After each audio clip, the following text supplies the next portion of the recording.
வணக்கம் நண்பர்களே, வாங்க நம்ம கதைக்குள்ளே போகலாம்.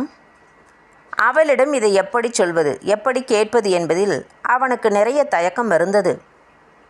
பிரம்மன் ஓவர் டைம் செய்து அவளை உருவாக்கி இருப்பான் போல் இருக்கிறது. மலர்விழி என்ற பெயரை விட அவளுக்கு பொருத்தமான ஒரு பெயரை அவளது அப்பனால் தேர்வு செய்திருக்கவே முடியாது. அவளது விழிகள் அலெக்சாண்டரின் போர்வால் போல கூர்மையானது. பார்வையால் ஒரு வெட்டு வெட்டினாள் என்றால் எப்படிப்பட்ட ஆணும் இதயம் அருந்து உயிரிழந்து விடுவான். அவள் வேலை பார்த்த கவுண்டரில் இருந்து எல்லா பெண்களுமே கொள்ளை அழகுதான். இருந்தாலும் நிலவோடு நட்சத்திரங்கள் போட்டியிட முடியுமா? அவளுடைய உயிர் தோழி ஒருத்தி டைட்டானிக் ஹீரோயின் மாதிரியே இருப்பாள். நல்ல கலர், செம்ம கட்ட. அவள் இவளை மலர் என்று அழைப்பதே ஸ்டைலாக இருக்கும். அவளிடம்தான் முதலில் இதை கேட்க நினைத்தான்.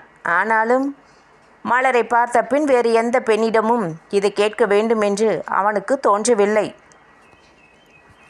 எதேச்சையாக ஒரு நாள் கர்ச்சீப்பை மறந்து வைத்துவிட்ட தினத்தில்தான் அந்த கடைக்கு கர்ச்சீப் வாங்க வந்தான் அவன். அப்போதுதான் அவளை பார்த்தான். தினமும் அவள் வேலை செய்யும் துணிக்கடையை தாண்டி போகும்போதெல்லாம் அவளிடம் வெட்கத்தை விட்டு இதை கேட்டுவிட வேண்டும் என்று நினைப்பான்.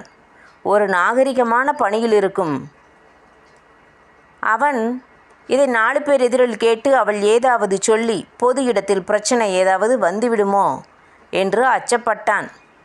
கடை முதலாளி வேறு பைல்வான் மாதிரி கிரிப்பாக இருந்தார்.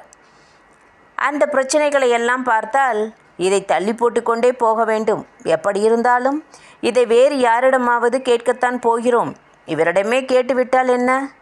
அதை அவளிடம் கேட்க ஒரு சுப முகூர்த்த சுபதினத்தை குறித்து கொண்டான். காலண்டரில் நல்ல நேரம் பார்த்தான். மனதுக்குள் தில்லை லிட்டராக ரொப்பிக்கொண்டான். அவனுக்கு பிடித்த கருப்பு சிவப்பு டிஷர்ட்டை அணிந்து கொண்டான்.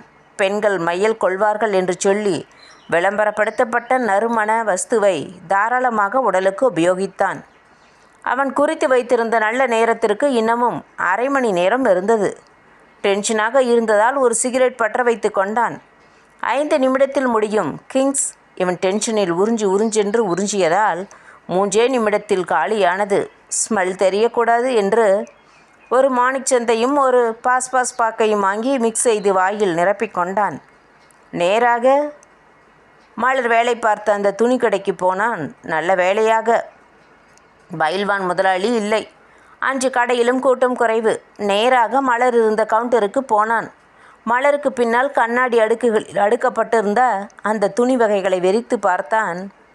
மலரின் அந்த தோழி குறும்பாக பார்த்தாள். மலரிடம் மெதுவாக நடக்கட்டும் என்று சொல்லிவிட்டு கொஞ்சம் தொலைவுக்கு நகர்ந்தாள். மலரின் முகமும் லேசாக நாணத்தால் சிவந்திருந்தது போல தெரிந்தது. என்ன சார் வேணும்? கோல்டன் ஃபிஷ் வாய் திறந்து பேசினால் மலர் பேசியது போலவே இருக்கும். வந்து சொல்லுங்க சார். மலர், என்னை கல்யாணம் பண்ணிப்பீங்களா? இத்துடன் இந்த கதை முடிவடைந்தது. நன்றி, வணக்கம்.